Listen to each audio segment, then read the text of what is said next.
Você sabe onde muita gente comete erros que podem literalmente custar uma aprovação? Na estratégia de estudo pós-edital. Você pode fazer com que absolutamente tudo que você levou anos para construir vá por água abaixo. Então eu vou compartilhar com você agora 5 lições comprovadas que vão garantir que o seu pós-edital seja feito no mais alto nível e que faça você ganhar preciosas posições nessa reta final. Quando eu digo comprovado, eu digo por mim, que fui aprovado em primeiro lugar no concurso de auditor fiscal, mas também por alunos meus que foram aprovados nas cabeças dos concursos das mais diferentes áreas, área fiscal, área de controle, área de tribunais. Então você sabe que essa técnica, essa metodologia é aplicável para qualquer concurso que você for prestar. O objetivo aqui é que você aprenda a analisar e abordar o seu edital de maneira inteligente, de modo a continuar lapidando as matérias que você estudou até esse ponto e ao mesmo tempo avançar com inteligência nas matérias que são novidade para você nesse pós-edital. Então a primeira lição que você precisa extrair dessa aula é que é literalmente impossível fazer um bom pós-edital sem ter feito antes um excelente pré-edital. Ou seja, se o seu edital vier com 20 disciplinas e você só conseguiu estudar metade de 4 matérias de forma antecipada, não tem nada que você faça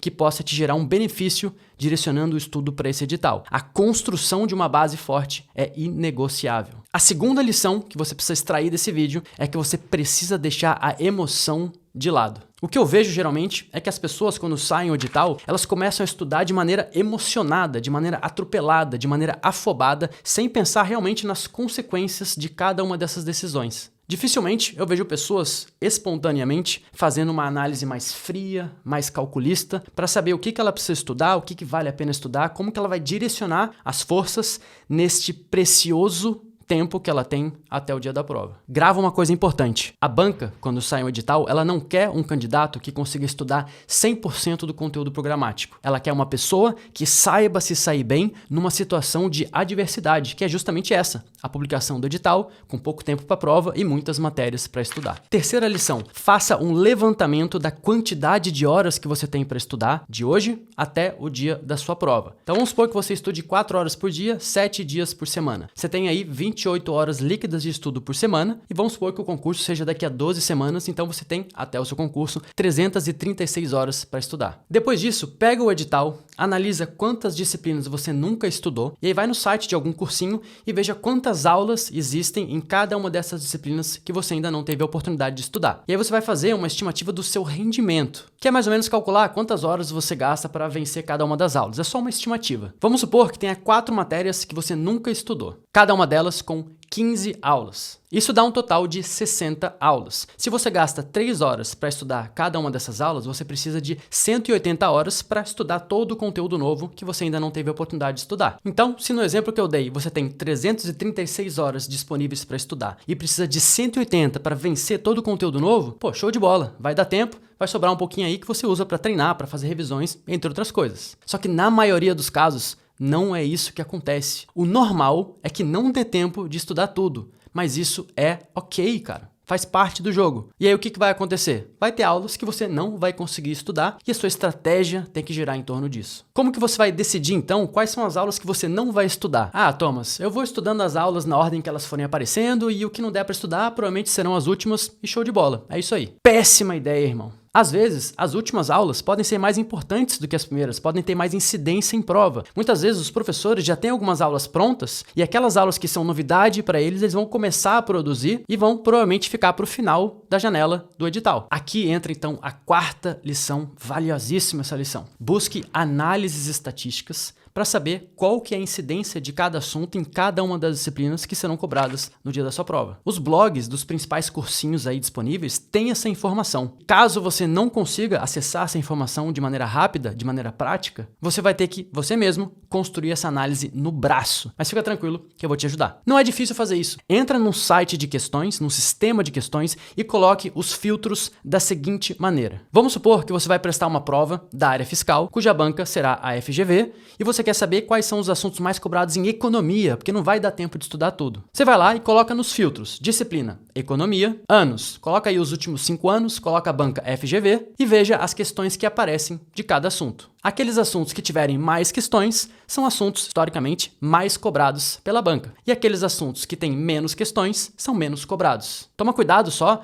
para que os assuntos que você for ver ali na análise estatística tem que certificar de que eles estão dentro do conteúdo programático do edital. Se tem um assunto lá em economia que é super cobrado, mas nesse concurso específico aquele tópico não está incluído na matéria de economia, lógico que você não vai estudar esse assunto. Então, como estudar essa matéria que você não vai ter tempo de estudar por completo? Bom, ou você só estuda essas aulas que têm maior incidência, escolha ali as 3 ou 4 aulas com mais incidência, claro, isso vai depender, né? Se tiver 2 aulas que só elas duas tiverem 80% dos assuntos cobrados, de repente essas 2 aulas são suficientes. Agora, se tiver mais diluído, você vai ter que tomar uma decisão de acordo com o que se apresentar para você. Ou, em outros casos, além dessas aulas mais cobradas, você pode estudar ali as 2 primeiras aulas daquela disciplina, porque muitas vezes essas primeiras aulas têm conceitos introdutórios que vão te ajudar a entender o que vem nas aulas posteriores. Depois disso, você estuda simplesmente as aulas na ordem em que elas forem aparecendo, do mais cobrado para o menos cobrado. Então vamos supor que o curso de economia tenha lá 10 aulas e as aulas mais cobradas são as aulas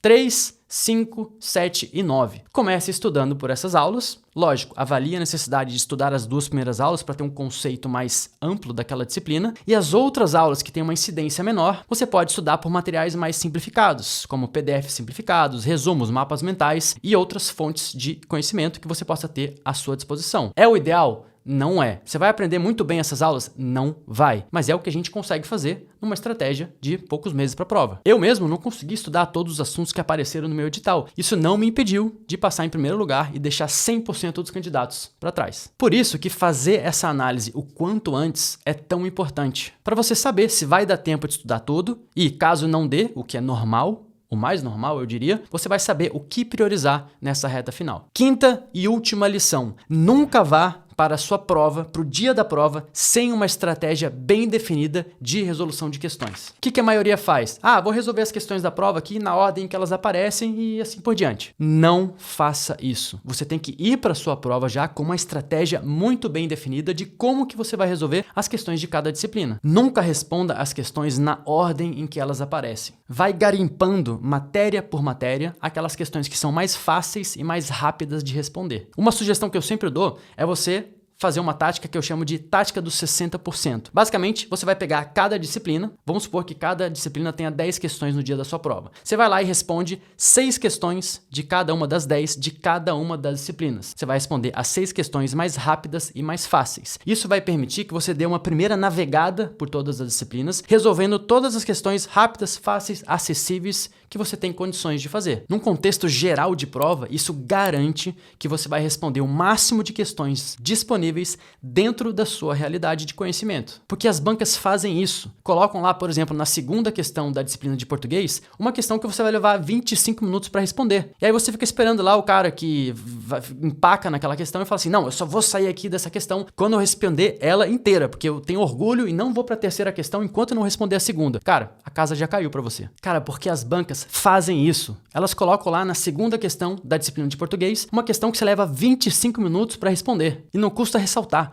Passa em concurso quem acerta o máximo de questões, quem acerta mais questões. Isso é óbvio, não é? Então por que você vai ficar 25 minutos numa mesma questão se do lado dela tem uma que você leva 1 minuto para responder que vai te dar a mesma quantidade de pontos? Depois dessa primeira passagem por cada uma das matérias daquela prova, aí sim você vai garimpando de novo, você volta para a primeira disciplina e vai garimpando mais algumas questões que você consiga fazer, que não são tão rápidas, mas que você consegue e tal. E aí no final da prova vai sobrar só aquelas questões que são realmente inviáveis de fazer, ou aquelas que você não sabe fazer, ou aquelas que demoram tanto que nem valeu a pena tentar numa primeira passagem. Se por acaso, por algum milagre, sobrar uma quantidade enorme de tempo no final da prova, aí você vai poder fazer aquela questão de 25 minutos que você queria ter feito antes. Mas lembra do seguinte, é muito provável que não dê tempo de responder todas as questões no dia da sua prova. Mas não tem problema, porque as questões que você teve tempo de responder, que você tem condições de responder, você já respondeu. Então não tem problema não dar tempo de responder tudo. Só se certifique de que as questões que você não saiba fazer ou que não dê tempo de fazer, não comprometam outras questões que você poderia ter feito de maneira tranquila, sossegada, sem a pressão do tempo batendo ali o tempo todo. Então nem pense em ir para sua prova, nem pense em encarar um pós-edital sem essas valiosas lições que eu passei aqui para você. Espero que esse vídeo tenha te ajudado. Caso ele tenha te ajudado de alguma forma a enxergar um pouco melhor como que é essa reta final de estudos, curta esse vídeo.